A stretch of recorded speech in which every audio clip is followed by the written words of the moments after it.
Spahn, author of Constant Friends, that's just out in bookstores today. Senator Rand Paul's wife, Kelley. Paul, how are you? I'm great. How are you doing? I'm good. By the way, this is like a book for women. Well, I think men will like friends. it too. Okay, no, I agree, but I mean, it's about the friendship you developed with college friends for you met in college and you stayed friends for all these years? Over 30 years ago, yeah, seven of you? friends. Yeah, I mean, so it's a great book. He wrote the introduction for it. He did. So you see these contentious interviews, and then you see the media reaction to them. Right. What was your reaction?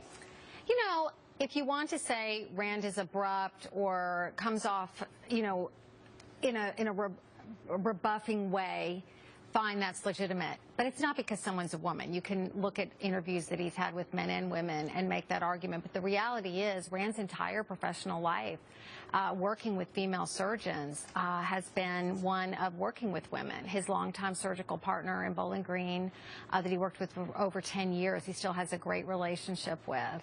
So. Right. I actually think it's because the mainstream media, which is out of touch with that red part of America, which is a significant portion of our geography, I don't think they understand conservatives or libertarians or constitutional conservatives. I don't think they have a clue as to what motivates them or where they're coming from. You ever get that impression?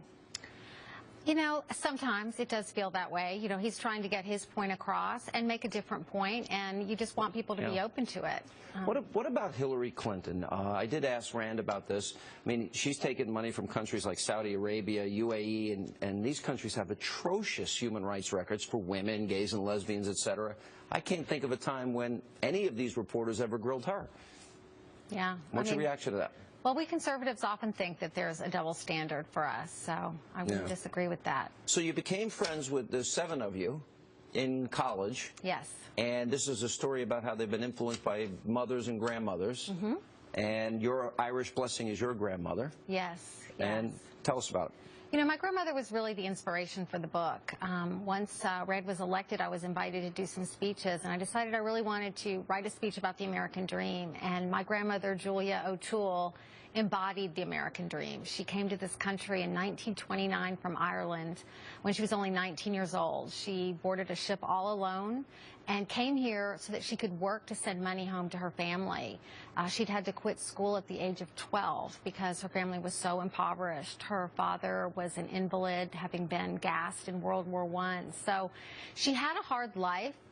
But her first job in the United States was as a live-in maid for the founders of the Saks Fifth Avenue stores. Wow. And it was there that she developed her love of fashion and home decor. And my entire life, when she would come to visit us, I just remember how optimistic she was, how positive she was, and what an amazing spirit that she had. And she really inspired me.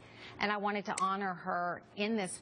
So honor all of our mothers and grandmothers, the women who really made us who we are. Well, it's all that, and my 4 grandparents came from Ireland at the turn of the last century, dead broke, and they all wanted a better life for us, and they had to work really hard to get there. But it's a great book, and it's got great artwork in it, by the way, too. So, and I know you're going to be doing something for charity with that. So, Kelley, good to see you. Thank you. Thanks for being with us. And don't read the internet. That's my advice to any spouse of a candidate.